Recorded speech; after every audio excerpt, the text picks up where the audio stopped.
What's up? It's Ben Greenfield, and if you hear strange whirs or clicks or whistles in the background behind not today's podcast, but in this introduction for you, it's because I'm at this place called Peak Brain LA.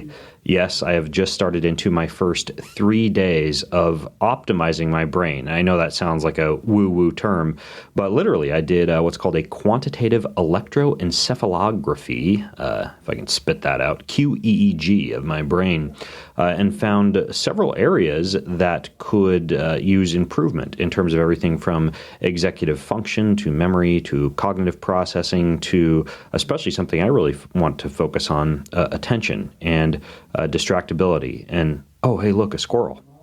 No, I'm just kidding. Anyways, though, so we're retraining my brain. So I'm spending 3 days here, and then I go home with 3 months worth of EEG training tools to actually train my brain, both consciously and subconsciously, while I stare at this screen and fly a spaceship.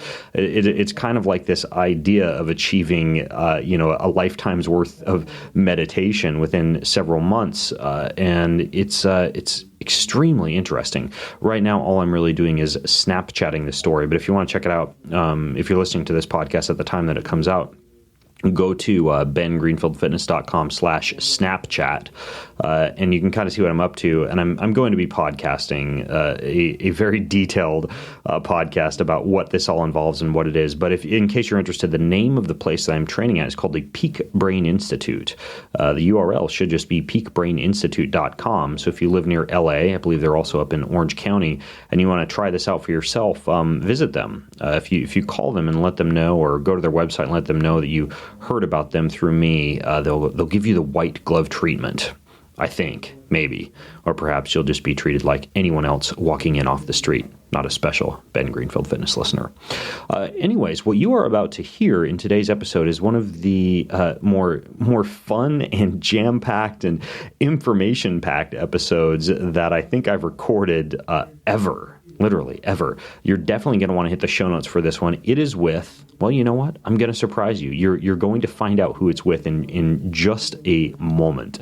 But first, a few quick things. First of all, I was reading Men's Health magazine last night, and they have this entire article about this growing movement towards like ordering organic buffalo worms. I don't even know what a buffalo worm is. I'm not sure I want to. As well as things like June bugs and grasshoppers and even flies, black flies.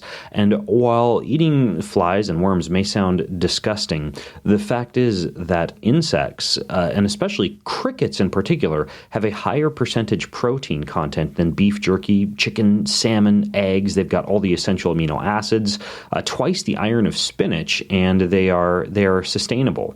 Plus, as my kids like to say, crickets don't fart, so you produce 100 times less greenhouse gases than, say, cows. So the idea here, and why I'm telling you all this, is that there is this company called Exo Cricket Bars. Not only do they make these bars, but they make them in a variety of flavors: banana bread, coconut, apple cinnamon, blueberry vanilla, and my favorite, because it defines everything that is American comfort food, peanut butter and jelly, which is right up there, in my opinion, with macaroni and cheese and Big Macs when it comes to American comfort food. By the way, if the folks from Exo Protein are listening in, please do a Big Mac or a macaroni and cheese flavored bar. I would be all over that. But in the meantime, if you want to try anything from Exo Protein, you go to exoprotein.com. And when you do, you can get a sampler pack with all their most popular flavors, everything I just listed off, for less than $10. And that's free shipping included. So that's 33% off. And you can go discover what all the hype is about over at exoprotein.com/Ben. That's exoprotein.com/Ben.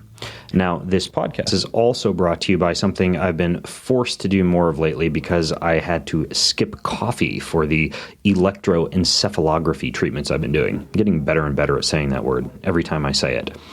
So what I've been doing in the mornings is instead drinking something that kind of sort of tastes like coffee, but that replaces the caffeine. And it's called a chaga elixir. So this is a dual extracted, wild crafted Siberian chaga mushroom extract. Just the fact that it comes from Siberia automatically makes it badass. If anything comes from Siberia, I will take it. Siberian macaroni and cheese, Siberian children, Siberian wives. Siberia just seems like a very gritty, cool place. I'd love to visit someday and wander through the frozen tundra. Anyways, though, so this chaga that I'm drinking is Siberian. Not only is it Siberian, it's dual extracted, so it's water soluble and also fat soluble, so it gets absorbed quite well. And then it's blended with eleuthero, rose hips, and filled mint, which are also fantastic for your immune system, but that complement the fact that chaga is one of the most potent immune boosting compounds that you can consume. It improves your ability to fight off things like infections and bacteria and colds and viruses, and you just literally rip a packet open and you dump it straight into your mouth if you're gritty and Siberian like me. Otherwise, you add it to a cup of water or a smoothie or tea or coffee or anything like that. Anyways, though, here is how you get this stuff for a 15% discount, and this is kind of clunky. So put on your thinking cap or write this down in a notepad. forsigmatic.com. That's FOUR Sigmatic.com. forsigmatic.com/Greenfield. And when you go to that URL, use code Ben Greenfield to get a 15% discount. Count it, 15. And finally, this podcast is brought to you by the best shave you're ever going to get. Actually, last night I'm in Beverly Hills, like I mentioned, and I went to this place called Lavoda Spa, Lavoda Spa. So what I do when I go to the spa, and I was with a group of buddies, which makes this all the more fun, is I go 15 minutes hot, 5 minutes cold plunge, as many times through as possible. I actually spent a full 2 hours of hot, cold thermogenesis last night. You'd think I actually have a life, but I actually have nothing better to do than go from hot saunas to cold pools. And afterwards, I happened to come across the little cheap-ass drugstore razor in the complimentary locker room part of the spa, and so I shaved with that razor, and it really, really sucked compared to my Harry's 5-blade German-engineered razor. I actually had to do it because it's free. I'm horrible at that. If I'm walking at the grocery store and someone has like a sample table there, and it's samples that I know are really bad for me, like say macaroni and cheese, why not? We've already kicked that horse to death. I'll eat it anyways because it's free. I'm weird like that. Anyways, though, so I used the razor because it was free, but I shouldn't have. I should have used my Harry's razor. And the reason I like the Harry's razor is because they're 5-blade, German-engineered razors, and they're like a Cadillac for your face. Flex hinge, lubricating strip. I don't even understand half the features on this thing. Ergonomic handle. All I know is it's an amazing shave. And you, too, can take part in the same wonderful shave that I get. If you go to harrys.com, use $5 code BEN.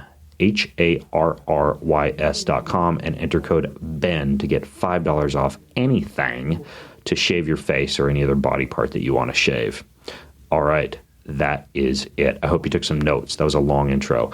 Let's dive into an even longer podcast and, again, an amazing show with the great... I told you I was going to surprise you, so I will. Let's do this. In this episode of the Ben Greenfield Fitness Show... This is a message that has to be spread far and wide, and I'm glad to have the platform and opportunity to share this with your audience because they need to know about this. This is the difference literally between life and death, and I am not exaggerating in the least. This is every bit as important as the vitamin D topic that I started promoting about 15 years ago. In fact, maybe more important. From the use of the nonstick coatings, there's massive contamination of the groundwater. It's becoming an emerging epidemic in the United States with these groundwater contamination. It's going to be huge. This is one of the reasons why you want to filter your water. He's an expert in human performance and nutrition. Voted America's top personal trainer and one of the globe's most influential people in health and fitness. His show provides you with everything you need to optimize physical and mental performance. He is Ben Greenfield. Power, speed, mobility, balance. Whatever it is for you, that's the natural movement. Get out there. When you look at all the studies done, studies that have shown the greatest efficacy. All the information you need in one place, right here, right now, on the Ben Greenfield Fitness Podcast.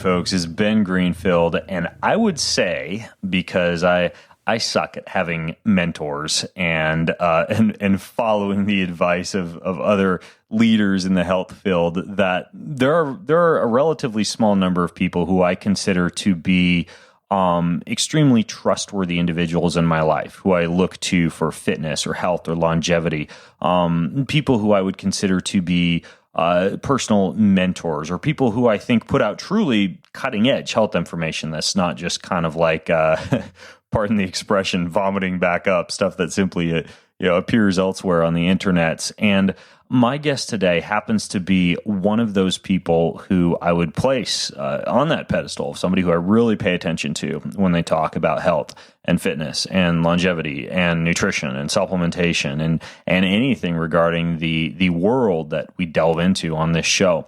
His name is Dr. Joseph Mercola.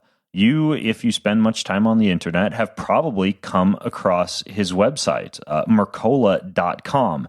And Joe is a board-certified family physician. He saw tens of thousands of patients before he actually turns to what he does full-time, and something that actually helps a lot more people than his private practice did, I would imagine. And that is his website, which has 10 million unique visitors each month, and it has 80 million unique visitors each year. It's one of the most visited health websites on the planet for the past 12 years. It's translated into 6 different languages. It's a wealth of information that's very, very easy to get lost in and spend hours on. So that's at Mercola.com, Mercola.com. And he's on the call with me today. We've had a lot of chats recently about everything from optimizing your mitochondrial health to the latest, greatest biohacks for optimizing human potential, to fasting, to fat loss, to muscle gain, to protein intake, to much more. So we're going to delve into all that today. So I hope you're ready to strap on your propeller hat. Dr. Mercola, welcome to the show, man. Well, thanks for inviting me, Ben. And I guess to shorten things up, we'll just call you. Are you cool with Joe the rest of the time? Joe, it's fine. Yeah, that's good. Cool. Yeah, so this is the second time I've been on your podcast, and I'm sorry to say the first time I didn't know who you were, and my girlfriend Erin Elizabeth, who you also interviewed from Health Nut News, actually introduced us, and she's kind of known for the Dead Doctors stories, and they're actually doing a movie about her, but. I thank you for those kind words about being a mentor, but I really greatly appreciate what you're doing, because you really teach me a lot. Ever since that time, I realized you are just a golden nut of information. So I've been listening to your podcast ever since, and it's really one of my favorites. I think you're doing a magnificent job out there, just absolutely incredible, and exposing me to a lot of great new stuff. I'm going to put a poster on my wall that says I'm a golden nut of information. Golden nugget. Oh, golden nugget of information. Sorry about that. Or a golden nut, that could work too. A golden nut. Yeah, either one works. By the way, for those of you listening in, actually, your girlfriend Joe, Erin, was I think one of the ways that we first became associated with one another. And for those of you who didn't get a chance to hear me interview Erin about Lyme disease, you should listen to that one, because that was a fascinating episode, and I'll put a link to that as well as everything else that Joe and I talk about today if you just go to bengreenfieldfitness.com/Mercola, bengreenfieldfitness.com/Mercola. Now, Joe, I was just talking about your website and how you get freaking millions and millions of visitors and a huge amount of information on that site. I know it's been around since the 90s and that it's now one of the more popular websites in the world when it comes to health, but I'm always curious about these things, because you were just like your private practice physician, and then all of a sudden you've got this enormously popular website. What happened? Were you just like sitting in front of the computer one day and you wrote an article and pushed it out there? Was this part of a grand vision, or how exactly did Mercola come to be? Well, I've always been passionate about health. I mean, well, not always. Since about the late 60s was when I first started running. And been passionate about technology. I took my first computer class in the late 60s also, with programming, and actually went online in the late 60s. That was before the web. That was the internet. No, actually, the internet started in 60. I think it went on in the mid 70s. I don't know. Whenever Al Gore was born, that's when. Yes, I actually met the father of the internet once. His name is Larry. I forget his last name, but at least he's technology. So it's not Al Gore. No, it's not. Okay, all right. So anyway, I've been passionate about those two, and for a long time, in the mid '90s, I got online on the web and started a website. And I realized I was somewhat frustrated with the patients who would come to see me and tell me about new innovations and that I didn't know about because they were watching evening news and I was in the office seeing patients. So I said, well, let me figure this thing out. So I realized that the newscasters were getting from wire services and that you could access the wire service feeds on the internet. So I started doing that and learning about it before my patients. And then I realized, I had a different perspective on health than the conventional media did. And I thought that people would like to hear my perspective on that, and I started publishing a weekly newsletter back in '97. And actually, for the first 3 or 4 years of the site, I didn't sell one thing on the site. I just did it to share information. And actually, by the time I generated $500,000 in bills, I realized I had to start selling something. It's not going to scale very well. That's funny. Yeah, the internet can be expensive unless you're actually using it to put some kind of solution out there in people's hands. By the way, I remember the very, very first time I actually sat down to put information out there on the internet, and it wasn't a blog and it wasn't a podcast per se. It was a video. I was reading the National Journal of Strength and Conditioning Research put out by the NSCA. And every single month I would read this thing and I would underline and I would highlight, and I would, at the time I was running brick and mortar personal training studios and gyms, and I would implement this research into my clients' programs, but I wanted to tell the world about it. I felt like it was a waste for me to be underlining all these research journal, golden nuggets, to repeat your term. And so I would sit in front of my computer at the end of a long day of training at the gym, and I figured out how to upload videos to what was, I guess it would have been 10, 11 years ago, video podcasting on iTunes. And I put out a series of 5-minute videos on iTunes before I realized that videos were way too hard. You had to do your hair. You had to do the camera. So then I simply converted it into audio. But if you go back and you listen to like Ben Greenfield Fitness, episode 1, episode 2, episode 3, it's just me sitting there with a magazine reading journal articles to people. Well, you've greatly evolved, and really, I believe you have one of the best health podcasts out there. I think it's crazy to miss your information because you expose people, so many different individuals, and you do so well. Thanks. It's hard. I don't know how you come up with these people, but you find them. Thanks. Well, let's expose people to you. You're actually the first guy who turned me on to this book, Tripping Over the Truth, about the metabolic theory of cancer. And as I think you know, because we were talking about it, I did a podcast with Dr. David Minkoff down in Florida about this idea that cancer is not a genetic disease, that it is actually something that occurs when your mitochondria aren't functioning properly. You turned me onto that book, and I'll put a link in the podcast show notes over at bengreenfieldfitness.com/Mercola if people want to go listen to the episode that I did with Dr. Minkoff about how practically everything we know about cancer or believe about cancer is wrong. But, mitochondria is a big, big part of that. And I think in the discussions that I've had with you probably are one of the more well-versed people I've spoken to about how to actually take care of your mitochondria, like how to optimize your mitochondria, how to fix your mitochondria, how to ensure they're operating properly. So can we delve into some of like the lesser known biohacks or nutrition tactics or supplementation tactics or things that you personally do to optimize your mitochondria? Yeah, that could be 2-3 hours, but I'll try to keep it brief.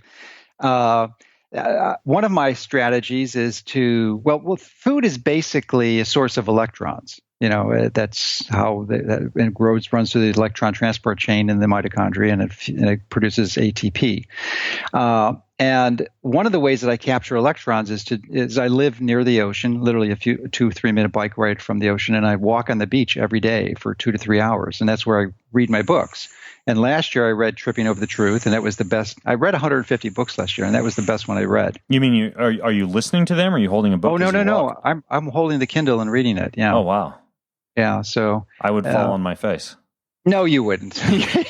You're one of the most talented athletes I know. But There's no way you would fall. You don't use the what's it called, the Whisper Sync, where you actually listen to them? Oh, no. I'd much prefer reading. Wow. And actually, I've done some EEG real-time neurofeedback testing, and it showed that my reading comprehension has just exploded because of that activity. Wow. Interesting. Okay. Yeah. I'm gonna have to try actually holding my Kindle while I go on a walk to see how I achieve this. Oh yeah, you can do it. So you must take an ungodly number of steps each day. Yeah, I was actually doing that calculation because I started running in '68 and made the mistake of engaging in long distance running for over 40 years, before I realized that wasn't a wise choice. But lifetime, I've done about 250 million steps, maybe 100,000 miles. And one of the best book I read this year was Desk Bound by Kelly Starrett, who I think fantastic book. Yeah, I just can't say that is the best book, and it's an absolute must read for anyone who has a desk job. And he helped me understand that I knew posture was important, but he helped me understand the biomechanics of it. And a lot of those steps, I wound up getting a bunion because I wasn't doing external rotations of my hip properly. So now I do most of that walking with paying very careful attention to the posture, externally rotating my hips and getting my feet to walk properly. And because I'm walking at the beach, I can make sure that's the case. I'm not walking like a duck, that my feet are lined up properly. I want to get back to mitochondria in a second here, but when you read that book, Desk Bound, because I read that book, and then I went out and changed a bunch of things. I bought an ergonomic keyboard. I bought this big old ISO eye-friendly monitor. I already have a treadmill desk and a stand-up workstation, but I got one of these stools that you can lean against. Did you wind up making changes to your personal workstation after reading that book, aside from the walking modifications? No, I'd already made those modifications prior to that. So just that his component was really the modification of the walking, which, if you're going to do something again and again on a repetitive basis and you're not doing it properly, wind up in for sure. So, but he's got it's just a magnificent book, as you know, since you've read it. Yeah, we'll link to it in the show notes. So you walk on the beach. Yeah, so that's a source, and the reason I mentioned that is it's an important tangent because it's a source of electrons, not only actually photons, which are turned to electrons through the photoelectric effect in your mitochondria, but then also through grounding by walking along the water's edge in the water. So that's an important component. And one of I'll be eternally grateful for you for exposing me initially to Jack Kruse, who's just been I've just been enthralled with. And just a few weeks ago where I learned about him from one of your previous podcasts. And the man is just brilliant. So he's helped me understand. Jack is very brilliant. I did one of the ways that you can calculate, speaking of electron potential in the human body, the use of the things that you were talking about, grounding and exposure to negative ions, which are you get from running water and trees and many other variables that are outdoors. One of the things that occurs is that changes what's called the redox potential of your body, and you can actually calculate or approximate the redox potential of the human body via magnetic resonance imaging, MRI. He has a way to interpret that, but I think he's become a little disenchanted with that process because of the radio frequencies that are emanated from it, and which have a negative influence on your health. Yeah, we have an upcoming podcast on the use of MRIs and whether or not they can be used to analyze the human body's health. But when you're talking about walking along the beach, Joe, and getting exposed to negative ions, obviously a lot of people don't have the beach. No, that's correct. That is the ideal. And I wasn't born next to the beach. It's something I learned, and as I learned to appreciate health, being on the beach is fine, but your latitude is also really important. So I was born and raised in Chicago. I did all my formal education from kindergarten to postgraduate residency training within the Chicago city limits. So as I grew older and realized that I became progressively frustrated with the lack of sunshine, that I moved to Florida. So that's where I live now. So anyone can, not anyone, but can put that as one of your goals to get down there. So just being in the sun is another important, powerful component. And, prior to being exposed to Dr. Kruse's work, my primary focus, and has been for the last 30, 40 years, has really been on food and strategic supplementation, but primarily food. So Kruse helped me reconfigure that emphasis, and really this light exposure is just profoundly important. And we all know, and you've talked about it many times on your podcast, about the importance of avoiding blue light at night. I mean, that's not that's not hard to understand. But Chris is really the only one that's helping people understand that anytime you're exposed to blue light from artificial sources, that could be devastating to mitochondrial health. So that includes any artificial lighting and your monitor. I'm standing talking to you in front of a 50-inch monitor that I was scanning at for years and didn't realize it was harming my health because I was looking at it in the daytime. Mm-hmm. But the balance of the light is really predominantly blue, which can be pretty significantly deleterious to your mitochondria and total health, and can actually be a risk factor for cataracts and age-related macular degeneration. Is there, and to set up this question properly, I've talked before about the importance for establishing a good circadian rhythm of getting exposed to large amounts of things like natural sunlight in the morning. Is there a big difference between, say, like a blue light producing box or a blue light producing device, like, staring at your monitor in the morning to wake you up versus going out in the sun? What's the primary difference? Massive difference, massive. And the primary one is that when you look at the light from the sun, you're getting the complete spectrum. And primarily, it's an equal balance between blue and red. And then, of course, you have the infrared and ultraviolet and purple and those frequencies. But you're only primarily getting blue when you have an LED monitor. So or a blue box. You do not want to do that. You just, one of the key strategies is to go out as soon as you get up without shoes on and the least amount of clothes and just look at the sun if you can. It's within an hour of rising for at least a few minutes to resync your circadian rhythm. A powerful, free intervention, essentially.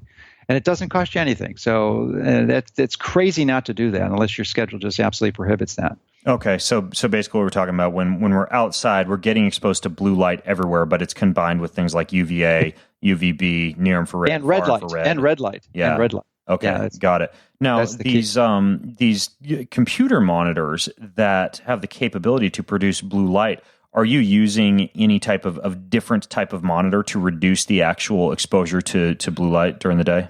No, I'm not. And I'm excited to hear your upcoming podcast on that because I may consider switching. But I have a 4K monitor.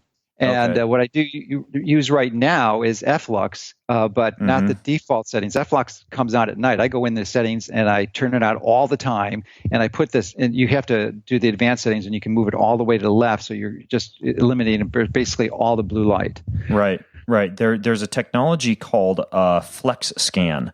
The only company I know of that does it right now is called EIZO. They make computer monitors. And that actually automatically decreases as much blue light as possible throughout the day. Kind of similar to Flux, but the problem with Flux that I've found, Joe, is that I like to hook my laptop up to an external monitor when, for example, I am writing fiction at night, or when I need to have a larger spectrum of view. And so even though a Flux is on the laptop, it actually doesn't affect the external monitor that you have plugged into the laptop. So there's another piece of software that I installed. It's called Iris Tech.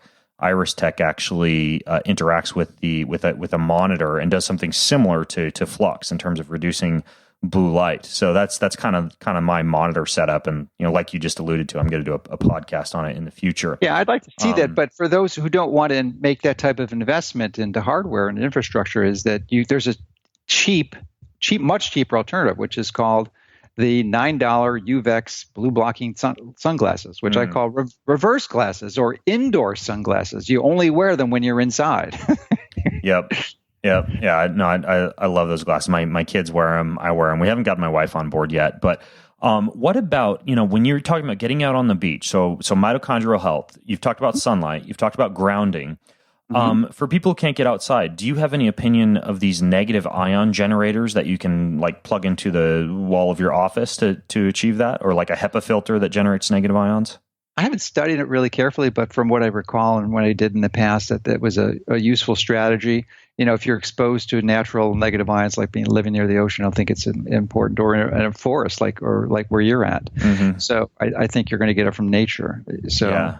But it wouldn't hurt. I don't think it would hurt. Got it. So there's no downsides as far as I know. What else are you doing for your mitochondria?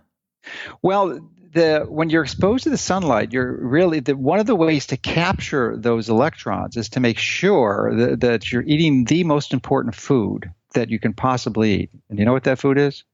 I'm going to hazard a guess if we're talking about mitochondrial health, something that has chlorophyll in it. It's a good guess, but it's actually seafood. with DHA. Okay.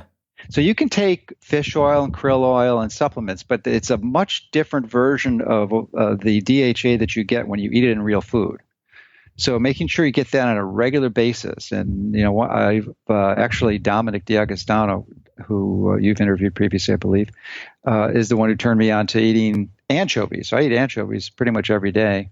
Really? So do anchovies afford? That's kind of interesting. Because actually, I took my kids out on a bike ride last night, and we stopped at the pizza shop and had gluten-free pizza, and I had the Caesar salad with anchovies. But are anchovies a better source of DHA than, say, sardines? No, they're about the same. They're equivalent. And I just happen to like the salty version. So gotcha. And when you're eating this much seafood for the DHA to help out with your mitochondrial health, are you doing anything to limit your exposure to heavy metals and mercury and things like that? Well, that's an excellent question, because most seafood, unfortunately, is contaminated with industrial pollution, primarily mercury and dioxins and PBCs or PBDEs, the fire retardant that's in the ocean. So if you eat small fish like anchovies and sardines, it's almost a non-issue. Or if you get it from relatively pristine waters like Alaska, so wild Alaskan salmon, if you can be certain it's certified from there, then it's not an issue. You're not going to get contaminated. But I'll later on we'll talk about. I have some just in case detox procedures that even if I was getting it, it wouldn't be an issue. Okay, so got it. I think detoxification is absolutely important, and just don't.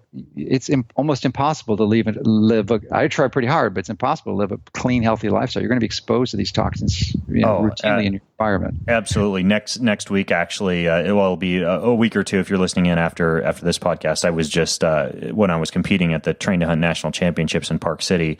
I was sleeping in Dr. Pompa's basement, Dr. Dan Pompa, who's considered to be one of the world's leading experts on cellular detoxification. So we had quite a few interesting chats about that, and perhaps you and I can. Yeah, good. Because I've known Dan really well. He's in my small study group, so that I've got some people enrolled in the 24-hour glucose monitoring. He's one of them. So. Yeah, cool. Okay, so we've got sunlight, we've got seafood, we've got exposure to negative ions, we have exposure to as much natural blue light as possible during the day. Well, no, it's to avoiding all unnatural, artificial light from source. That is the key. I mean, that may be one of the most important health strategies, and I said it's free.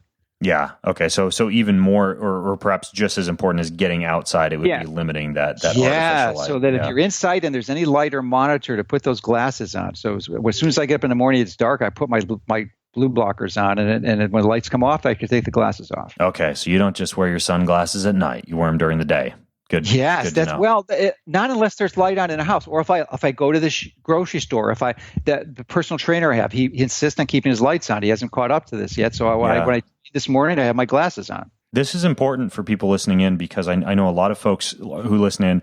You guys probably have already heard me talk about blue light blocking glasses, but I personally don't wear them during the day. I hadn't yet considered that it really is. It's artificial blue light during the day, not natural blue light. So you wear them. When you step outside, you take them off. But then when you go back inside and you're back inside the office, you put them on because the pros outweigh the cons of any type of wakefulness effect you might get from a monitor. Oh yeah, you're going to achieve that through synchronization in the morning with the exposure to the bright light from the sun. Okay. From anywhere from 8 to 11. That's why I try to do my walking a little bit earlier, before 11 o'clock. I usually walk about 2 or 3 hours. So okay, you're changing the fashion habits at the office of just about everybody listening in right now. Because people are going to be sporting their glasses not just when they get home at night, but at the office. Those UVEX glasses aren't the most cosmetically elegant or appealing, but you can get more expensive ones. They're only $9, but you can spend $100 and be more fashionable. Just have a little tint to it. So. I wear the Swanwick ones, which actually make you look cool at parties, but but just make sure that you get a blue light that you can see, and then put the glasses on. See if it changes the color and the blue disappears. If it doesn't, it's not going to work. Got it. Okay. It's got to change that. What are some of the other things you do? Well, let me just expand on seafood, because I think that this blocking the blue light, exposure to sunlight, and seafood are so critical. I have the sardines or anchovies, but I also have shrimp from Alaska and fish roe, salmon, wild a Pacific or wild Alaskan fish roe or fish eggs, about an ounce every day, and maybe a little salmon, about maybe 1 to 2 ounces. So I think that's key. So I make sure my DHA levels are really high. So the other things. Can I interrupt you for just a second? Sure. Fish roe is not something we've talked about on the podcast before. Obviously, it's something someone could probably hunt down in their community. But have you found a specific brand to be better when it comes to something like fish roe? It's not cheap. It's like $50 a pound. But I get mine from Vital Choice. Okay, Vital Choice, It's not only is it a source of DHA, probably the most concentrated source of DHA on the planet from a food source, but it's magnificent DHA phospholipids, not that same phospholipids you'd get from lecithin, which is omega-6. This is omega-3, DHA omega-3. So it's an unbelievable healthy food. Okay, got it. Okay, yeah. So fish roe. I interrupted you. What were you getting into next? Let me see. We were talking about mitochondria, right? Oh, yeah. I think grounding is another important component to get electrons into your body. Many people, I'm sure you've talked about it on your podcast. But the point here, most of the grounding devices, they plug into electrical outlets. And I would just suggest invest $10. You get it on Amazon and get an 8-foot copper grounding rod, pound it into the earth, and then run a wire. Might have to drill a hole through the wall and fill it with silicon, but then run it into your grounding device. Like I have one for my standing desk and one for my bed, a sheet that I wear at night. What about these devices that you can plug into a computer that will grow, like a laptop grounding cable, like for the laptops that don't have that third prong on them that would normally ground a laptop? Have you seen these that plug into the USB port of a laptop? It depends. I guess if you use a laptop a lot, it might be necessary. If you only use it periodically, like I do, it's not as crucial and important, especially if you're using when you're grounded. But I think if you do use a laptop, and if you're using it on your lap, it'd be useful to put something between your lap and the notebook or the laptop. So I typically use some radiant barrier, which is a really tough type of aluminum foil that prevents some of the radiation from coming through. Oh, yeah. I have one of those. It's called a Hera pad. It's like an anti-radiation pad, basically, that you put underneath a laptop. That works really well. Are there any kind of like things that you think fly under the radar? Whether it's, I know you have a lot of biohacks at your home. Like I think you've told me you have a hyperbaric oxygen chamber and some things like this. I don't. I have something that's far less expensive, but maybe 10 times as effective as hyperbaric oxygen, and it's called EWOT. And I'm sure you've encountered before as exercise with oxygen therapy. So they're oxygen concentrators, and they blow into a giant bag, and you wear a mask and you breathe into it. So it's just full. It must be the size of maybe 100 gallons bag. It's pretty big. And do you do exercise sessions with this, or do you just wear it when you're like reading a book? Oh, no, it's exercise. I usually do my peak intensity. So, we'll get into the exercise that I do, but typically I'll do the sauna 3 times a week with a very specific detox protocol, which I think even is beyond what Dan Papa told you about. If you want, I can go into that now. Let's finish up mitochondria. We'll talk detox in a little bit. But go ahead. So you do this hyperbaric, or not hyperbaric, exercise with oxygen therapy. Yes. Okay. And that's another useful tool to get the oxygen in there, because oxygen, of course, is the ultimate electron acceptor. When the electrons come in from your fuel or the sun or their grounding, ultimately it's going to combine with oxygen after generating ATP and then be excreted out as water, hopefully, with minimal amount of reactive oxygen species and free radicals. Okay, gotcha. There's a guy in Vegas who works with a bunch of professional cyclists who wrote an article for my site that I can link to in the show notes over at bengreenfieldfitness.com/Mercola. But he talks about just like going to a local medical supply store, getting an oxygen concentrator, a special type of mask, and some tubing. Yeah. He has kind of like a DIY exercise with oxygen therapy tool. Yeah, so this is similar to something like that? Yeah, it's just a lot easier. I don't have the time to mess with that. It's like $6,000 for the setup I purchased. But if you can certainly do it. It's not a proprietary or difficult thing to do. But there is a valve on there that actually simulates altitude training. So for a portion of my exercise, I'm like training at maybe 10,000 feet, and then so you basically deplete the oxygen from your system. PO2 on your pulse oximeter might go down to in the 70s or 80. Then you just boost it up. so you supersaturate your blood with the oxygen. Okay, interesting. What else do you have around your house aside from an oxygen concentrator to improve your mitochondrial health? Well, we'll go to that with exercise and some of these other components, but I've got a lot of cool gadgets since we last talked. Well, actually, do you want me to do that now, or? Yeah, let's hear it. Let's have some fun. Open people's eyes to things they may not have heard about before. Well, let's talk. Here's a pretty cool one. This is not so much a gadget, but you should. And I don't know if you have it, but if you don't, you should. Is get an induction burner if you cook food. Do you know what those are? An induction burner? No. Yeah. My wife probably knows. My wife's the foodie. She probably knows. But this is Ben. This is an absolute must. You know that the higher you cook your food, the more you're going to damage it, right? Right. And it's almost impossible on a gas or an electric range. You're going to cook it at a few hundred degrees. Well, an induction burner is actually the most efficient way to heat and cook food known to man. You have to use a metal pot or pan, and then it's a magnetic device, and then you can actually control the temperature as low as 100 degrees. You can cook your food at 110 degrees. Which is crazy. You could cook steak, like the medium rare steak is 140. You can cook at 140. You don't have to worry about it. Like you have to put it in the sous vide. It's just great. So that is a radical way that I've just improved my ability to make healthy food. Okay, so this induction burner, this just like sits on your countertop, and yes, you plug it in. And do you use like a stainless steel pan? Is that generally what you do? As long as it's metal, it's okay. Obviously, okay. Yeah, I don't think aluminum would work, but it has to be a metal pan, and I think those are the ones I have are just stainless steel, and you can get them with a coating. You have to be really careful because most of those coatings are fluoride based, and they'll outgas at higher temperatures, and really you do not want to breathe fluoride gas. We just broke a huge story from the use of the nonstick coatings.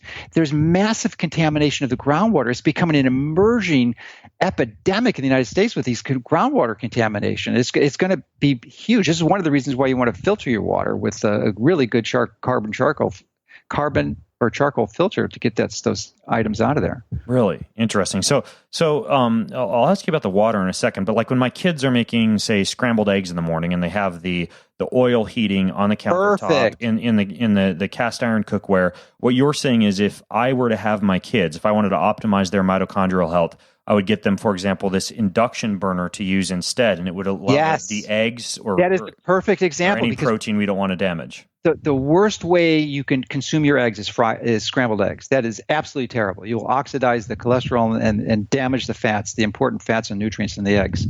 So I cook mine about 140, I think, 140 or so, which is well below the boiling point of water. It's 80 degrees lower. And it takes a little longer, but if you just plan it, you can cook it appropriately, and you just the whites will turn white, and your yolk is essentially nice and runny, so it's not undamaged. It's actually healthier than poached eggs. It's the only form I know that's healthier than poached eggs. Adding that to my shopping list. Water is obviously important for the mitochondria, as you've alluded to. You mentioned that your choice of water filter, if you were to recommend one to people, would be a charcoal. No, well, that's a really complex topic. Ideally, the best choice of water is from a local spring, and findaspring.com is a way that you can do that.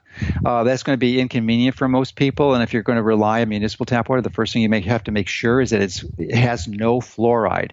Fluoride is one of the most toxic things you can put in your body for your mitochondria. It's a dielectric blocker, and Jack Cruz goes into it in great detail, but you definitely want to have fluoride-free water.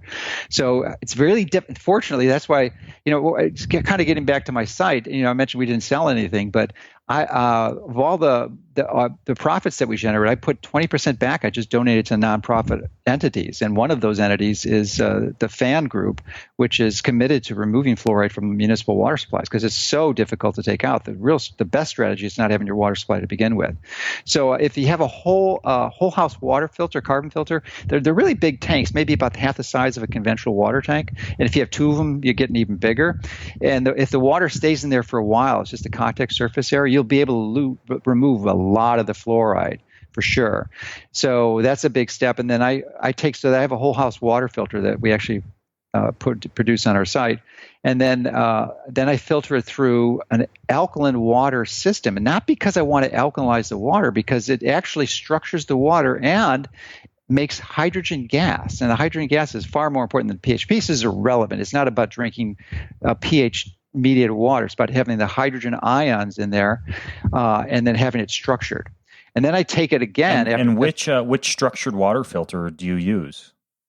Well, it's just that alkalizer. Okay, so you just use a water alkalizer, and that passes. From what I understand, that like passes water over a metal plate and alkalizes it's actually the water. Series. The series of them. This one has like 9, and you have to be really careful because most of those will have scale that builds up literally after a few weeks. Yeah, that's what I've heard. You wind up drinking Yeah, metals. so I have a device that actually changes the polarity every time it's turned on, so that never gets scale buildup. What's it called? I don't remember. Okay. It's like it was a beta. I've got it like it's a water alkalizer. So first you pass through a charcoal filter, and then after it passes through a charcoal filter, well, a whole house charcoal filter, which is a significant difference. Not so that they're big babies, and then the actual alkalizer has another filter in it. But once it goes from there, then I put it into a vortexer. And I don't know if you've heard of Gerald Pollack's work. He's a biophysicist at the University of Washington. But structured water is massively important because water is essentially a battery, and it's the way that once it's structured, that's the water in our body is primarily structured, and the better you can structure it, the more you're going to generate that energy into your cell structure and improve your mitochondrial function and your general total health. So I vortex mine with a vortexer that we developed for 3 years, and we still aren't selling it because we had trouble finding a manufacturer to do that. But it's got infrared light, and it just spins it, it structures it. And then I put it in the refrigerator. Refrigerator is a little less than optimal because it has its own EMF fields.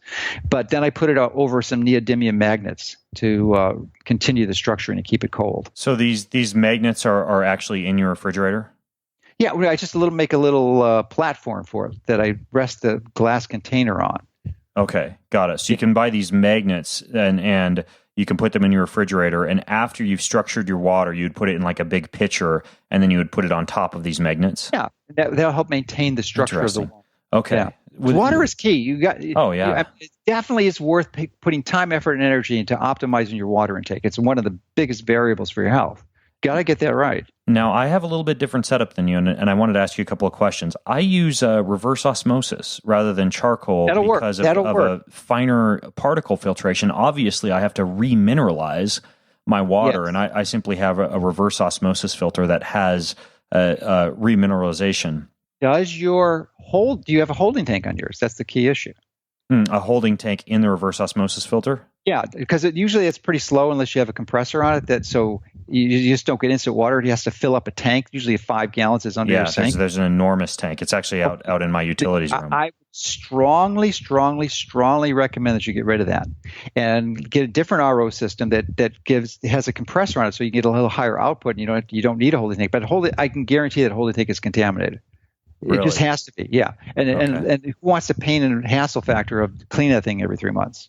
Okay, got it. I'm making a note to talk to my water guy about this. Yeah, you want a tank-free RO system. I like RO. I think it's really good. It's less expensive than a whole house water filter for sure. So it's called a tank-free reverse osmosis filter. Yeah, or tankless with a compressor, so you get a high output. And ideally something the pressure, because you need more pressure than you get from the water from your house pressure.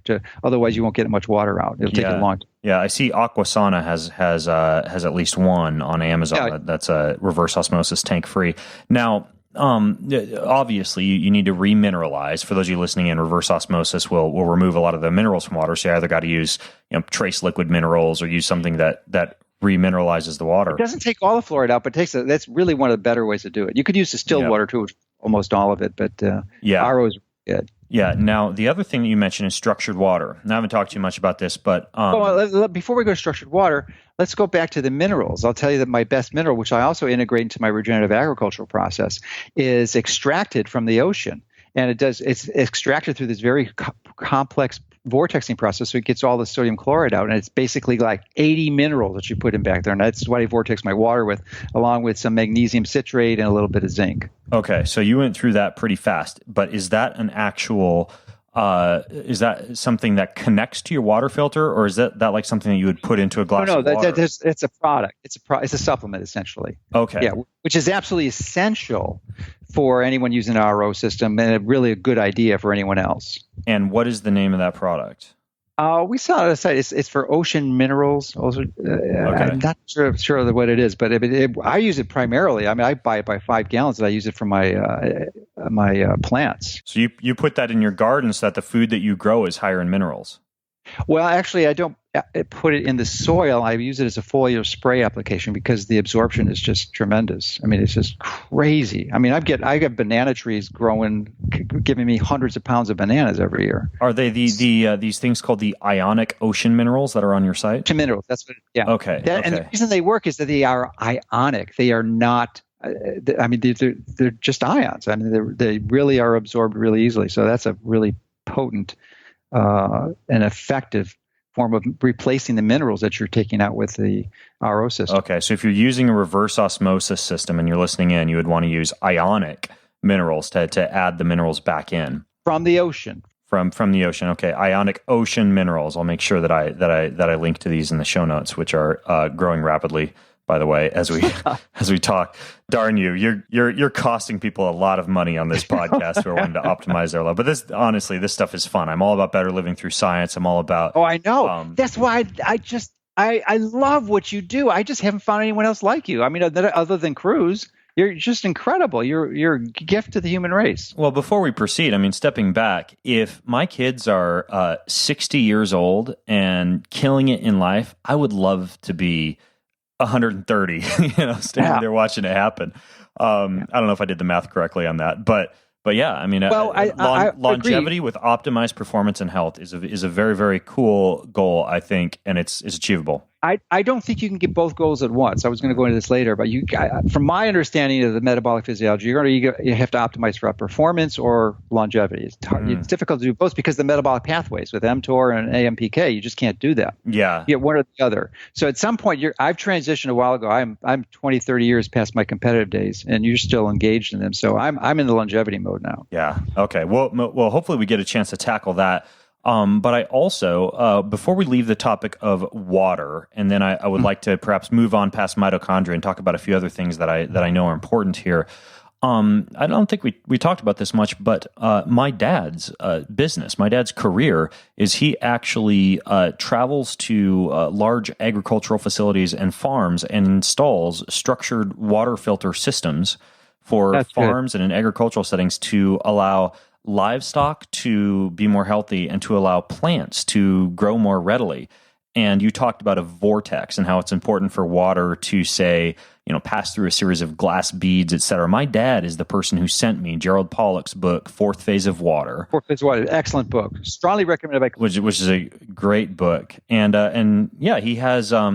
his website is greenfieldnaturals.com, and he has these enormous structured water filters that, and that's what I have, is a whole house structured water filter. But he first introduced me to this concept. I thought he was nuts. I thought he was a kook. And then I started to dig into this, and I read this book, written by University of Washington researcher Gerald Pollack. And now there's a brand new book. And I don't know if you've seen this book, Joe. It's written by Dr. Cohen. I forget, it's Cowan. I forget his last name, but it's about the heart. And it's about the fact that we have been... Is it Tom Cohen? Tom Cohen's book about the heart. It's actually, I think it's Cohen, yeah. He's a very interesting guy. Weston Price, he's connected with them. I've interviewed him a few times. Fantastic book. And he goes into got some really intriguing concept. It's called Human Heart, Cosmic Heart. I don't even know if it's available for sale yet because I just finished reading my review copy. But that book goes into how the heart is not a pump as much as it is... a special shape that allows fluids to move through it if those fluids are structured properly. And one of the things that he says is the best thing that you can do for getting fluids to move through your heart efficiently, for blood to move through your heart efficiently, is for that blood to be hydrated with structured water. He does a great job of explaining it in the book, but it really hammered home that same point that Gerald Pollack makes in his book. And your readers can prove it for themselves. All they have to do is do an experiment, grow some sunflower seed sprouts with structured water and regular tap water and see what the difference is. Mm-hmm. You'll see a magnificent shift. Yeah. It's just crazy. No, it's crazy. When I travel, I always just buy glass bottled Pellegrino or Perrier or Gerald because that's about as good. Right, that's about as good as you can do on the road. Yeah, when I'm at home, it's just my water is so pristine. It makes such a big difference. Now, speaking of the heart, I suppose this would be a good segue.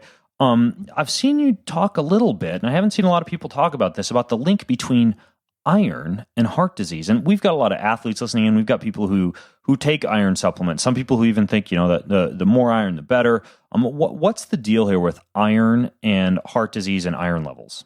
Well, it's actually related to mitochondria because you know what the most mitochondrially dense tissue in the body is, right? It's the heart. Yeah, I guess that's true. I mean, I suppose and then the brain is number two. So it becomes a really important issue. And here's where it's such an this is a message that has to be spread far and wide. And I'm glad to have the platform and opportunity to share this with your audience because they need to know about this. This is the difference literally between life and death, and I am not exaggerating in the least. This is every bit as important as the vitamin D topic that I started promoting about 15 years ago. In fact, it may be more important. Now, let's discriminate between two groups. First, you have premenopausal women who are still menstruating and children. Those women are those groups are, that group is specific, usually iron okay or iron deficient, may need a supplement. Those are about the only groups that do. Or if someone has an acute bleed would be the other exception. But for almost any adult men or any woman who's past her menopause and not menstruating anymore, high likelihood, I would say probably 95% or greater, that they're going to be iron overloaded. Okay. And our body was not designed to excrete iron on a regular basis. It conserves it. It keeps it. Doesn't get rid of it. The only way you lose iron is through losing blood. And so the studies have been done. People who donate 1, 2, 3 times a year live significantly longer, have less heart disease, less cancer than those who don't, because they are lowering their iron levels. Now, why does that work? Why should it work? And let me just go through the metabolic physiology. You know, when you have these electrons from food, it goes in and hopefully is transferred to oxygen and you create water. But maybe 5% of the time it goes through these reactive oxygen species. The first one is superoxide, which then gets converted to peroxide, and then ideally from peroxide to water. But there's a side path that it could take. If iron levels are high, especially in the inner mitochondria, there's a reaction called the Fenton reaction, and the iron will combine with the peroxide and form superoxide free radical, which is the most toxic free radical known to man, decimates your mitochondrial cell membranes and proteins and DNA. The last thing you want to do. Now, you need some, but if you have high iron levels, you're going to catalyze that reaction, and you're going to create massive free radical damage as a result of that. So the key, how do you figure this out? Right. Simple blood test. You can actually get it online without a doctor's prescription for $39. It's called ferritin, Ferritin. You can get a TIBC, total iron binding count. So you would measure ferritin, the iron storage protein, and not actual iron. Absolutely. That's the one you need. That is the measure. Do not use any of the others. Just use that one. And what are the goals? You should be below 80. If you're below 20, it's too low. You got to take a supplement or have some type of natural food like red meat, which would be a really good source of iron. But ideally, I would say somewhere between 40 and 60, which interestingly, Ben, that's about the same range as vitamin D levels. So it's easy to remember, 40 to 60. 40 to 60 is what you're looking for not your iron levels, but your ferritin levels. Ferritin levels, which is an indirect measure. Ferritin, as you mentioned, is an iron storage protein, so that's probably the best way to find out if you're in the sweet spot. And this is a test you could order through like Direct Labs or Wellness FX or something like that. Yes, absolutely. Okay. Yeah, almost anyone has it. Life Extension has it that I think also for $39. So okay, got it. Now, in terms of iron, why wouldn't you measure iron in addition to ferritin? It's just not as accurate. It's just I'm not sure. I forget the specific chemical reasons why, but ferritin is the one to go with. Okay. There's a good book earlier this year called Dumping Iron that I read that is written by a lay journalist, but it really goes into it in great depth. Dumping Iron, I think it's called. Dumping Iron. That's great. Any book that has dumping in the title has got to be good. Yeah. Okay. Dumping Iron. I'll link to that one in the show notes. And then finally, you mentioned giving blood. I know that giving blood, this is my return to your whole performance versus longevity piece that you mentioned earlier, decreases VO2 max. Decreases VO2 max by anywhere from 6 to 8%. I know because I've looked into this and kind of timed when I go in for my fancy big blood panels based off of when I might happen to have an upcoming race. But so first of all, you give blood multiple times a year, correct? No, because I'm a physician, so I have the opportunity to titrate. For me, giving blood is too much. Okay. So that's 16 ounces. So what I do is I have essentially a phlebotomy kit. I ordered some capillary tubes and some big syringes, and I just take out 4 ounces, usually every 4 weeks. Now I'm down to every 6 weeks. Okay. Because I finally got my ferritin below 60. It was like 55 the last time I checked it. Okay, got it. Don't try that at home, people. But basically, but it's ideal. But it's not hard to do. If you there's lots of phlebotomists around, so I mean that would be the ideal way. And you don't have the hassle factor or the inconvenience to go into the center. But you should also know that even though the blood donation sites that are all over the country may not understand it, they have to, by law, allow you to do what's called a therapeutic phlebotomy, so essentially to donate your blood, because many people, maybe 30%, 50% of people can't donate their blood because of some type of previous health condition. Okay, got it. Do you do anything, or do you recommend people do anything after they give blood, aside from drink lots of water and take on lots of electrolytes, to kind of returning to my question about the decrease in VO2 max, so like return to performance quickly? Definitely plan some downtime, because that's a lot of blood. That's why I only take out 4 ounces at a time. Okay, got it. And how many ounces do you lose when you say like go to Red Cross and donate blood? 16 a pint. Okay, yeah, so that's a significant difference. More. Yeah, all so right. I take out a pint over 4 months. Or you can just be a geeky biohacker like me and do enough blood panels to where you're constantly filling tubes with blood. Well, you'd have to take a heck of a lot, because I tried doing that with tubes, and it's only like it's a third of an ounce in one of those tubes. Yeah. So you'd have to. It's a lot of tubes. Yeah, exactly. Yeah, even the fancy Wellness FX panels, those are about 19 tubes or so of blood. Interestingly, though, I have noticed a decrease in performance for a few days after I do that blood panel. Yeah, you will. At your level, as an elite athlete, there's no question you will. Yeah. No. So one other question that I have, but before I want to turn to some of your thoughts on like fasting and protein intake, because I've seen you talk about that. Sure. Is we touched briefly on like electromagnetic field exposure and negative ions and things like this. So in terms of these devices and biohacks and things like that, are there certain things that you stay away from? Because I know this is a constant argument in the health sector, is from Fitbits and Jawbone devices to even like these grounding and earthing things, right? Like earth pulses and things that produce pulsed electromagnetic field frequencies. What's your take on that? Do you use many of these biohacks? Oh, absolutely. There's no question about it. And actually, there's 2 that I use from you that I actually stopped using because after I connected with Cruz. And one of them was the Delta Sleeper, which did not work for me. And I'll tell you, and I used it to increase my deep sleep, because my deep sleep sucked. I mean, I was getting from 0 to 3 minutes a night. That was about it. Wow. But now I finally got up to 40 minutes. So I can tell you how I did that in a moment, which relates to the answer of your question. But I tried the Delta Sleeper and I returned it. Then I tried the Oura Ring. I love the Oura Ring in concept. It's only 1 milliwatt of power, but it actually submits its radio frequency. So Cruz doesn't really like those at all. So I'm in the process of finding a different one, but I don't know anything else to measure my deep sleep at this point. Now I keep my Oura Ring in airplane mode. That's the way that I do it. Is you can go into settings. That was my very first question when I talk to these folks. And if you're listening, you have no clue what the Oura Ring is, just go to my site and search for it. I podcast with these guys. But the very first question I asked them was, what do you do about the Bluetooth signal that most of these devices emit every 1 to 3 seconds? And you can actually place it. You sync it to your iPhone app, and you go into settings, and you can put it in airplane mode. That's why it's so freaking expensive, because it has this like built-in computer that collects data without actually producing the frequencies. I never wear jewelry. I haven't worn jewelry in 30 years. And I get so many compliments in the ring. They just like it as a piece of jewelry. It's like, it looks like a cool magical rock. But did you know that you could put it in airplane mode? Yeah, I knew that and I forgot about it. Thank you for reminding me. As soon as I get off this, I'm going to put mine in airplane mode. Yeah, so that's what I do, is I put it in airplane mode.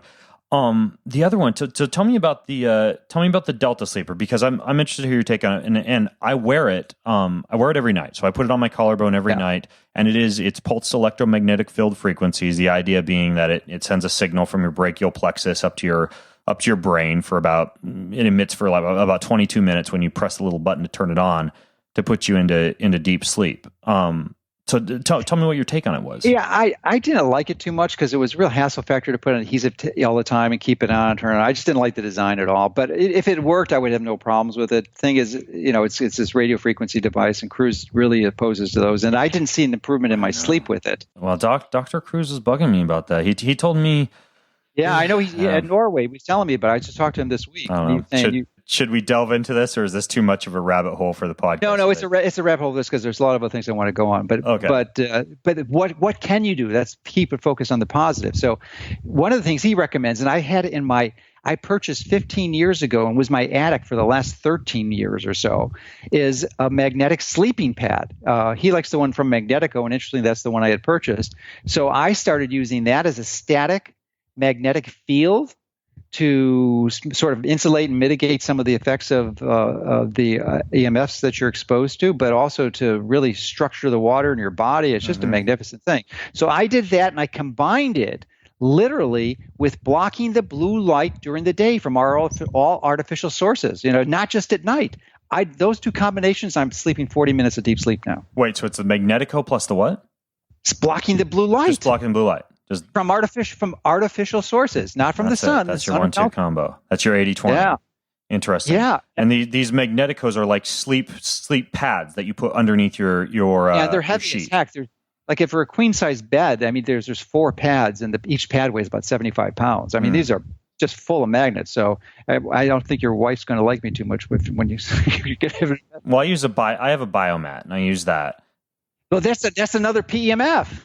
The biomat? It's not. Yeah, they've got an EMF blocker that the unit plugs into, and it's a relatively low frequency. So if you look at some of these, like if you look at the Earth's magnetic field, that's like about 3 to 6 milligauss or so.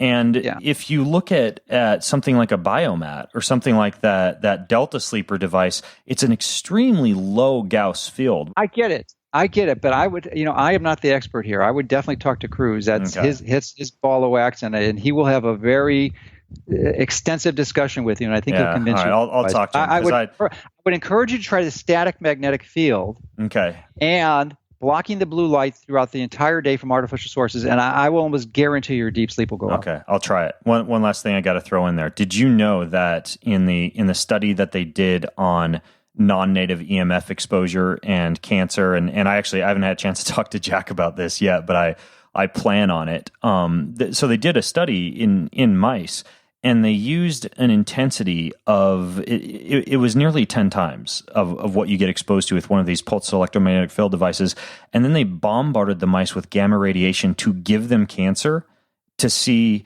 if they were more susceptible to getting cancer when they got blasted with non-native EMF at levels way higher than what you get exposed to with like these lower frequency devices or the planet Earth. So the study itself it's kind of like the China study, right? Where they say that this might be a good way for us to get into the talk about protein and cancer, but they say that, the China study says that excess animal protein can give you cancer, but what they failed to note was that they gave the animals a bunch of cancer and then gave them the protein.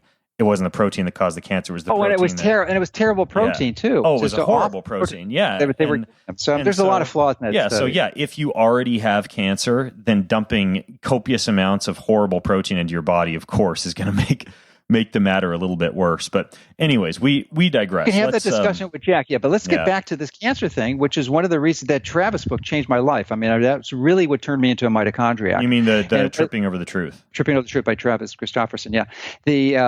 So what I got from that and really had a fuller, deeper appreciation, and this is where the divergence between performance and optimization for longevity comes is how much protein you're going to take.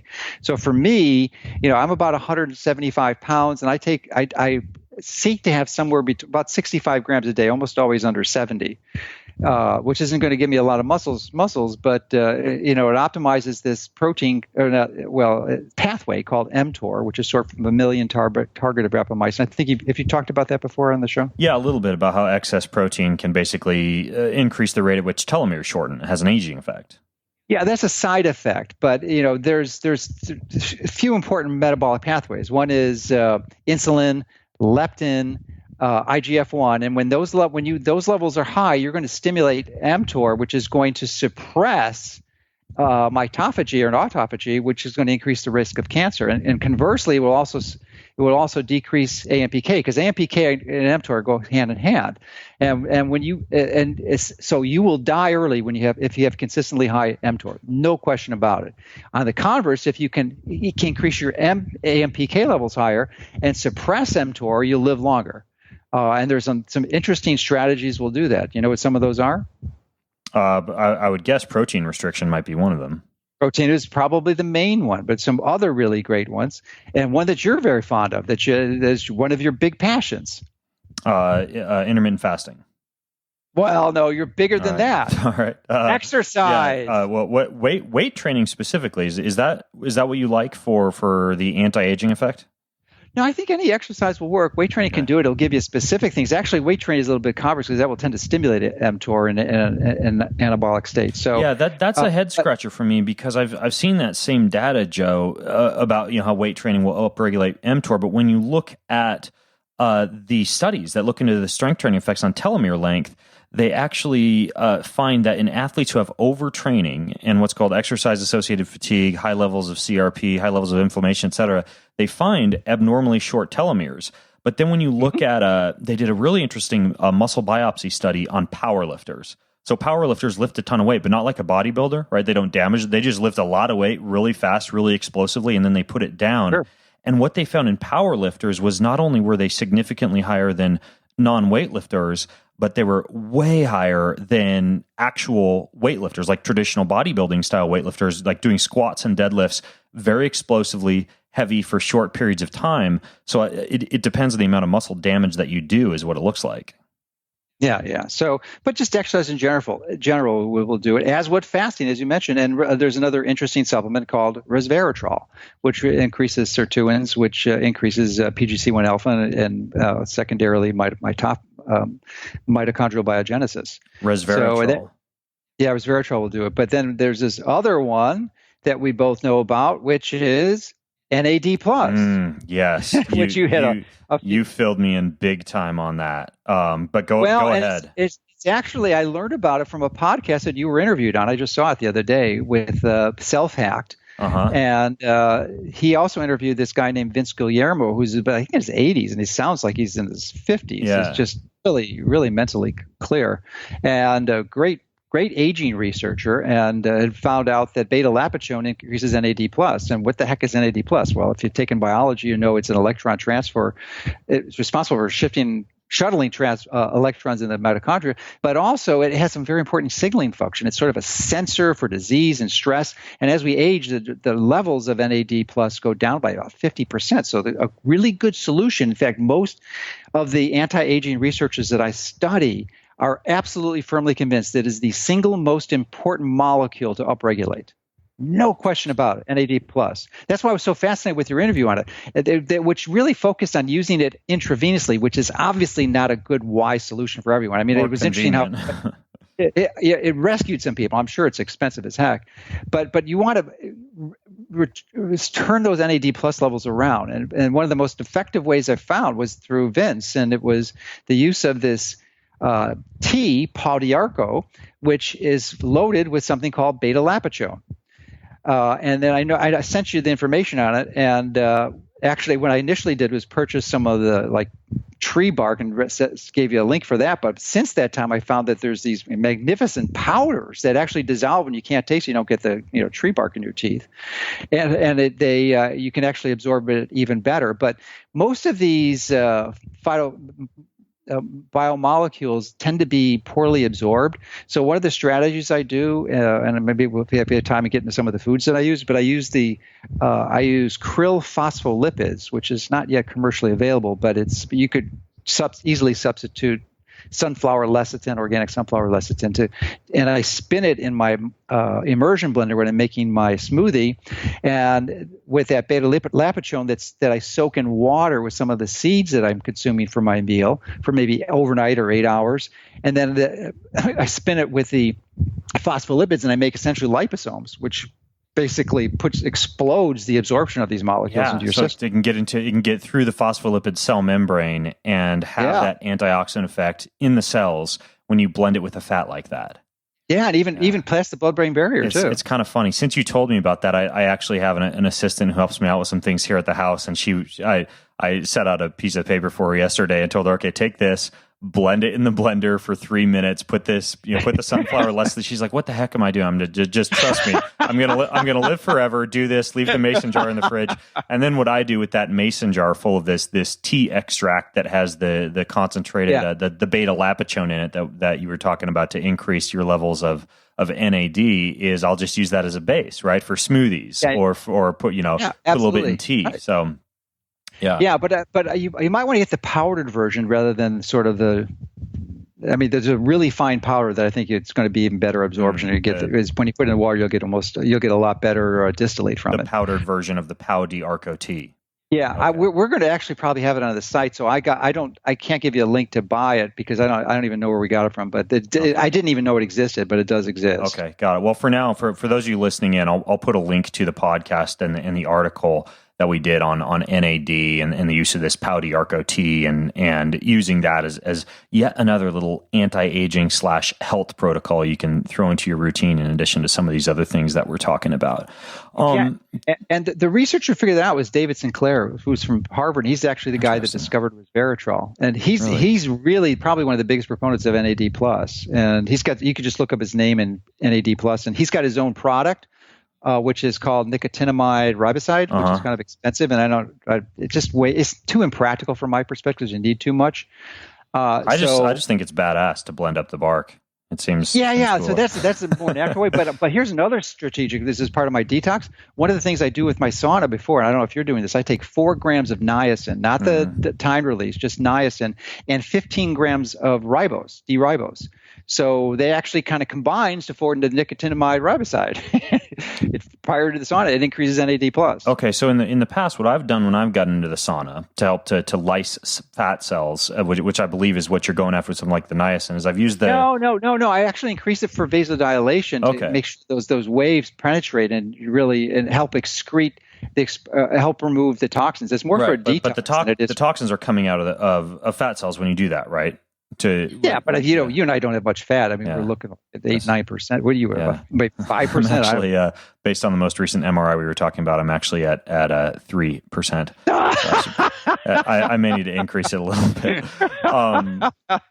Anyways, though, so yeah, I took the niacin by Thorne. It's called Niasafe, the inositol hexaniacinate, because it's a little bit easier on the liver, and you don't get as much flushing.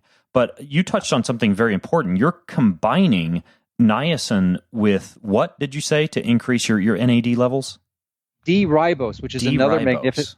Okay. Yeah, it's a sugar. It's a 5-carbon sugar that is actually used in the construction of nucleotides and is an important protocol for almost all mitochondrial improvements. So you take D-ribose and then you take niacin and then you go and do your sauna. Like 15 grams. Now, listen, it took me a while. It took me a few months to build up to 4 grams. And anyone listening to this, you don't want to start at 4 grams. I mean, so you start like at 25 milligrams or something and work your way up. But so I think that the combination, I don't know for sure, but it seems to make sense because that's exactly what nicotinamide riboside is. It's nicotinic acid and ribose. Yeah, that makes really good sense. Interesting. Okay. Well, I'll link to that strategy, that protocol in the show notes. And related to that, you also exercise, I know, but you have a specific form of exercise that you're a fan of. Can you tell me about the exercise or the workouts that you do, other than walking billions of steps each month while reading your Kindle? What else are you doing? Like, how are you maintaining muscle and things like that? That's 250 million over a lifetime. So that's a lot. Yeah, so I do a lot of things. I have a personal trainer. Once a week, I do strength coaching or strength training with him. I just did that this morning. The other day, I will do functional training, and then I'll do a day of strength training at home. And I love that book you recommended, Starting Strength by Mark Ripito. I couldn't recommend that better. I mean, it's just I've never seen a more incredibly detailed orientation on how to lift weights properly. I mean, great treatise on 60 to 100 pages on one lift. It's just crazy. Yeah. So you understand everything. So I use that. I do the overhead squat, the deadlifts, overhead press, and a regular squat, and then dips and. Okay, so you do full body multiple times a week. Is that your? Just once. Once. And then you walk. Because I have a power play too. Okay. So, and one of the things I learned with Kelly Starrett's book is that my external hip rotators were tight. So I'm trying to get into the lotus position, which was a real challenge initially. So I don't know if you can do that, but so I is that put a like lot the of work. Saturday Night Live episode with Will Ferrell where he's in yoga class trying to do uncouth things to himself? Is that lotus position? I don't know. I stopped watching Saturday Night Live in the 70s. All right, so you're doing a strength training routine once per week, like a full body compound strength training routine? Are you using a set or rep scenario, like a 4 reps or 6 reps, or kind of what Mark describes? Okay, Do a set of 5 and then just increase the weight. Okay, continue to go up. Gotcha. Yeah. And you also have like a high intensity workout program, that like a cardiovascular program as well. Am I correct? Yeah, well, you're the expert on exercise. I mean, it's crazy for me to talk about that. But what I do is, I think the little tweak on it is I combine it with the EWOT, the exercise with oxygen therapy, and the oxygen concentrators. Yeah, that's right. So I will do that. I do that after the infrared sauna. So I'll do the infrared sauna. I use mine. We have a low EMF, full spectrum infrared sauna. I crank it up to about 136, 138. Go in it for 15 minutes. I do a cold shower, then come back in for another 15 minutes, and I do the EWOT for 30. And then during that EWOT, I'm doing either a recumbent bike or an elliptical peak training. So I'll warm up for 3 minutes and then go out. I got it down to 20 seconds, and I'll relax for 140 and just do multiple sets of that, and then for the rest of the 30 minutes. And then Gotcha. Why do you do the sauna before instead of after? You would intuitively think it would be before, but my personal physician, actually, who's guiding one of the challenges I'm taking with, he said it would be better for me to do that, and he did some pretty exhaustive testing and said that. You mean better to do the sauna before or to do the sauna after? Sauna before for me. Okay, gotcha. The reason I ask is I really like, so I have a sauna in my gym. And I'll turn that on sometimes for mine too. A half hour before I'm going to go train to heat up the muscle tissue. You can get in it. It's like a warm up, and those infrared rays, as you alluded to earlier, those penetrate tissue, so you get a really good muscle warming effect. But the study in which they've shown that sauna can actually increase erythropoietin production, almost similar to blood doping with EPO. What they did with that group was they had a group do a training session to exhaustion, and then after the training session, they had them sit in a sauna for about 30 minutes. And this wasn't an infrared experiment. It was just a dry sauna. So what I try to do is if I'm going to combine sauna and exercise, I actually, Dr. Pompa and I did this in Park City a couple days ago. We went to the gym, we did a weight training routine, but then we got in the sauna afterwards to get that almost like that blood doping effect. Yeah, well, see, this is where we diverge. You're optimizing performance. I'm optimizing for longevity. So I don't need to be. I'm not doing Spartan races in Park City. Yeah. So I don't need to have my EPO up. I want to. I'm doing it for other reasons. Right. Okay. That makes sense, and it is really good for warming up as well. Yeah. So I take my. Let me just finish the detox, because I do some interesting things that Dan doesn't. So I don't think he's doing the niacin and the ribose, which is an important component. But I use his Cyto Detox, which is great. Mm-hmm. It's available in his group. I'm sure you'll talk about it. That's what I use now as well. And yeah, for those of you who have no clue, you needed to be on Cyto Detox, no question. For those of you who have no clue what we're talking about, wait until next week. I've got 90 minutes with Dan where we talk about Cyto Detox. But go ahead. What were you saying? What else do you do? I do Cyto Detox, and I use chlorella, and I also use something called IMD from Chris Shade. I don't know if you've interviewed Chris. He's probably the top. If you haven't, you should. He's the top metal detoxer probably in the world. He's got a Chris Shade? Shade. Okay. He's in Colorado, and his company's called Quicksilver. Okay. I think that's funny, because I was at a coffee shop in Boulder, Colorado last week, and I was talking to this big tall gentleman. I think that's where he's at. This big tall Indian gentleman walked in, and this guy's job is he is like a TV show host where he goes to people's houses and completely reinvents their entire routine. It's called Doctor in the House, I think is the name of the show. So I'm standing there talking to him, and this other guy comes up and he starts talking about metal detox, and he said, "Well, I've got this really unique form of detoxification." And I asked him what it was, and he said it's called Quicksilver. Is this the guy you're talking about? Oh, yeah, same guy. That's crazy. I ran into him in a random coffee shop last week. Tim Ferriss just interviewed Tony Robbins, or at least broadcast the interview last week or the week before last.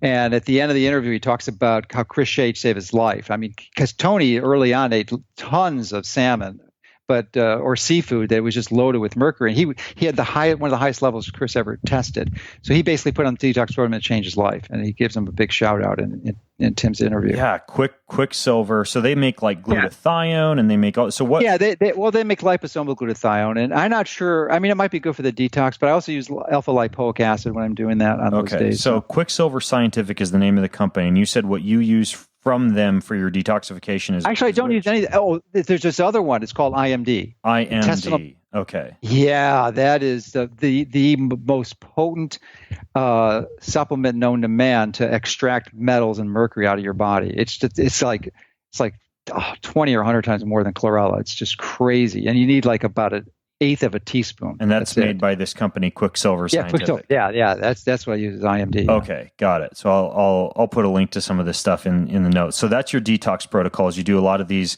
things like the parsleys and the cilantros and things that help to detox. Then you do this IMD, and then you do the cyto detox. And niacin, yeah. So and the cyto detox, and I think that's I think it's the most. I don't know anyone that's doing that. I kind of put all these things together. You do that every day? No. 3 times a week. Okay, so just 3 times a week. You have certain days where you'll take these supplements that help you to detox. Right. I don't think you should be doing that detox every day. It's not a wise strategy. I tried it. I tried that cyto detox every day, and it just destroyed me. I had to back off. Yeah, no, you don't want to do that. Yeah. You don't want. Okay, gotcha. So, I know that you garden. You have your house there on the beach. You've got all these kind of interesting biohacks. What are some things that we haven't talked about that you think would be intriguing to people as far as practices that you have in your life that more people should know about, in your opinion? Well, for biohack, I use I referred to it earlier, the continuous glucose monitoring made by Dexcom. And Dan and his group of physicians, I think there's about 6 or 8 of us now that are going to do this. And I've been doing it for about 6 months. And it's really intriguing. It's opened my eyes to it. And this is the glucose monitor that you put underneath your skin, and it does 24-hour glucose. Is that correct? Yeah, you change the sensor once a week. But yeah, it gives you a continuous readout. Now, obviously, that's freak radio frequencies coming out of your body, but I want the data. I want to know what type of food I'm eating that's going to impact it. So what I've learned a lot of great things from this. It's like we talked about fasting. I think fasting is great, but ideally it's intermittent fasting. So how long do you intermittent fast? When I initially learned about it, I was telling people breakfast is not the best meal of the day; it's the worst. Now I've reversed that position. I think breakfast is an important meal, but the most important meal is the meal that you're going to consume before your biggest exertion of energy. That's when you need the biggest amount of calories. So but I think if you're going to restrict calories to about a 6 to 8 hour window, I think it's most important that you restrict them before you go to bed, at least 3 hours, maybe 4 or 5. I actually go for 5 hours if I can, sometimes 6 before I go to bed. Why? Because you are the least metabolically active when you're sleeping. And why would you even think about putting fuel, generating ATP that you can't use, that's going to clog up your system, create reactive oxygen species, secondary free radicals? I can answer that question. If you want to get swole. Actually, when I was a bodybuilder, that's what I would do is tuna with ketchup and relish, like 3 cans before bed. Well, see this is where we diverge. It's not right or wrong. You want to get swole. I want to live. No, I don't want to get swole anymore. Now, my philosophy, Joe, is I make no argument that doing an Ironman or a Spartan, I'll be doing a Spartan Ultra Beast next month. 26 miles of just 8 and 9 hours of suffering out in the. Of course, I don't argue that is not potentially stripping a few hours, if not days, if not weeks, off my life. I think, my take on it is we have to strike an ideal balance between like living this limitless, bold, edgy, exciting life, but also not completely destroying ourselves as possible, as much as possible. Finding that balance between longevity and performance. No question. For those people who are tempted or hardwired to just want to go out and there's nothing wrong with that. Compete. Right. And it may be a certain phase of your life. So I certainly engaged in that. There's no question. And I kind of regret it now, but, I did it and it was fine. So my other passion, as we mentioned, one that you had share is regenerative agriculture. So I live close to the beach, not on the beach, but I most of my soil is sand. So a few years ago, I put half a million pounds of wood chips on there, and it's converted to some real nice deep soil. But before I put the chips on, I used something called biochar, which you ever heard of biochar? Biochar? No. Yeah, it's incredible. It's called. It was originally called terra preta, which was developed by these ancient Indians in South America, and they thousands of years ago, and they had the most fertile soil on the planet down there. And there's actually, you can still buy some of that, but it's essentially when you decompose biomass anaerobically without oxygen, and it converts to this essentially like graphene type carbon structures that form these magnificent hotels for the microbiome in the soil, and it lasts for centuries. So it's an incredible that. And I use these ionic ocean minerals as a foliar spray. And I'm telling you, I'm creating a lot of food in my plates. like 60 fruit trees. It's just crazy. I've got olives, avocado, pecans, macadamias, mangoes, bananas, tangerines, figs, cherries, peaches, apricots, plums, mulberries. And those are just the trees. And these cherries I've got, I live in Florida, so they're called Barbados cherries, but the other name is acerola cherries. Have you ever heard of those? Oh, yeah, absolutely. Yeah. Unbelievable. Ben, these trees produce 6 months out of the year. I'm picking literally 50 to 70 or 80 cherries a day. Each cherry has 80 milligrams of vitamin C. Yeah, acerola cherries for vitamin C. I mean, they're unparalleled. Yeah. But this biochar, is it just basically like probiotics for the soil? No. It's not a probiotic. No, it's a structure that the bacteria can and the other microbes in the soil can hang out in. It's like a hotel for them. So by itself, it's not any good. It has to be sort of charged, and it doesn't work right away. It takes months, maybe a year or so before it really gets inoculated with the microbes. So once it's in there, it's unbelievable stuff. I can send you some links to the books. It's just incredible. You will. Ideally, you want to purchase. It's heavy. I put like 4 or 6 tons on my property into the soil. So and it basically will last the rest of your life. It's the fertilizer that never quits. I'm looking because the microbes are decomposing the nutrients in the soil and feeding the plants.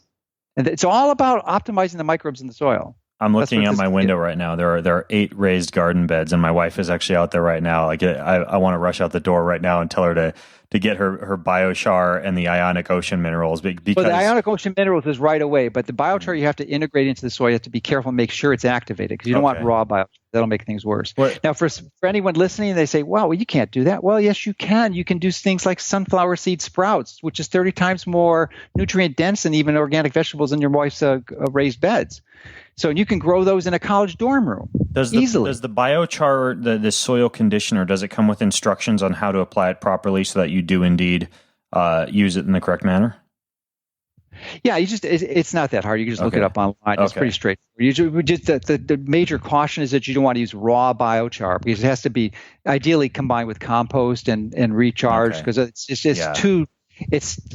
just not good for the soil initially. Yeah, but we do a lot of composting. There's nothing better. It's incredible. You can read miracles on biochar, but it lasts centuries. It does not give out. Okay, gotcha. We have plenty of goat and chicken poop outside that my wife composts with food scraps from our kitchen, and I'll talk with her about this biochar, and she's really keen on gardening and geeks out on this stuff all the time. So I think she's going to really like this. There are obviously hours and hours that we could cover on everything that let me and do. But go ahead, throw one more at us. This is the last one. Is the brainwave entrainment that I mentioned earlier, EEG, real-time biofeedback. Mm-hmm. But I know you're really passionate about sleep, and I use a company called ClearMind, I think, and it's a professional unit. I think it's like 20,000, and their home units are like 6,000 or 7,000 or somewhere in that range. Or maybe it's $1,500. It's $1,500. But they've got these sounds in there. I'm in the process of really seeing if they can make it really inexpensive and just give people the sound waves. But you can put them on these headphones. Unbelievable. These signals, they entrain your brain, the waves to come down to delta. And it's like a half-hour program. And I swear, I put it on like every night now. I usually don't have problems falling asleep, but literally in 10 to 15 minutes, I'm asleep and I wake up like 2 hours later and realize that, every time. It's just, I never listen to the end of the program because I'm just falling asleep. It hit me in a delta. Boom. So I know that's ClearMind. They will sell you like neurofeedback systems. But what you're saying is all you're doing is you're just using like an audio that they have on their website.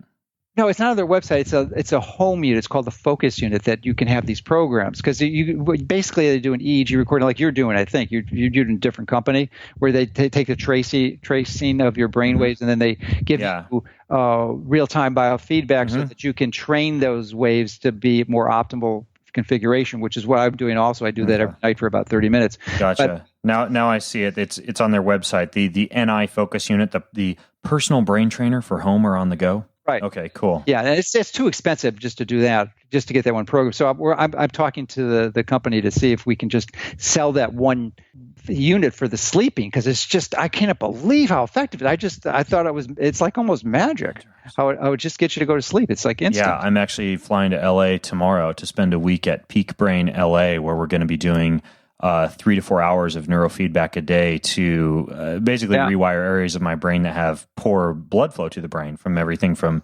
concussions to Spartan races to life to toxins in general. And then I come home with their little $20,000 God cap or whatever you want to call it that you train with for a long time thereafter. It's a long biohack.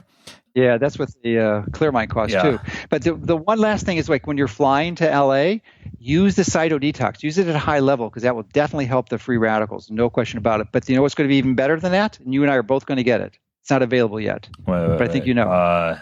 The Quantlet. Oh, the Quantlet bracelet. Yes.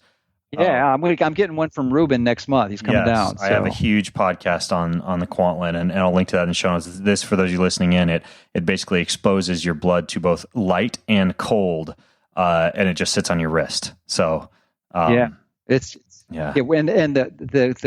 cold is a form of magnetism. It's cold, that basically induces changes in your body. Super cool. I'll link to that podcast as well. Tons of stuff, you guys. Oh, we could spend another 2 hours, and we didn't even have the diet stuff. Oh yeah, which is like my major expertise. We went all on the other stuff, but that's okay. So anyways, first of all, for those of you listening in, Dr. Mercola will be back for sure. I guarantee it. I will twist his arm. I actually plan on going down and seeing him in Florida at some point in the next few months. So it might even be one of those fun little face-to-face podcasts that you guys get to listen into every now and again. So in the meantime, though, if you want to delve into all the goodness that we went through in today's episode, everything from biochar to the starting strength book to the water filters to blue light blocking glasses, everything we talked about, along with Dr. Minkoff's episode will be in there too, but Dr. Mercola, there's too many Dr. M's I talk to these days. All of that, go to bengreenfieldfitness.com/Mercola. That's bengreenfieldfitness.com/Mercola and check it out. And I would also highly encourage you to go to Mercola.com as well and check out their newsletter, check out some of the articles. There's tons of cutting edge stuff over there. If you didn't get the idea that Joe's on the cutting edge, you now know that he is. So, Joe, thanks for coming on the show, man. All right. Well, thanks, Ben. Look forward to connecting one time. All right, folks. Yes, personally. I will be in Florida. Good luck in your race, and definitely take that Cyto-Detox when you're on the plane. That's one of probably the most important ways to protect yourself, and you got it, so use it. It will go into my bag. It will be packed tonight. All right, sounds good. All right, folks. Well, thanks for listening in. I'm Ben Greenfield, along with Dr. Joseph Mercola, signing out from bengreenfieldfitness.com. Have a healthy week. You've been listening to the Ben Greenfield Fitness Podcast. Go to bengreenfieldfitness.com for even more cutting-edge fitness and performance advice.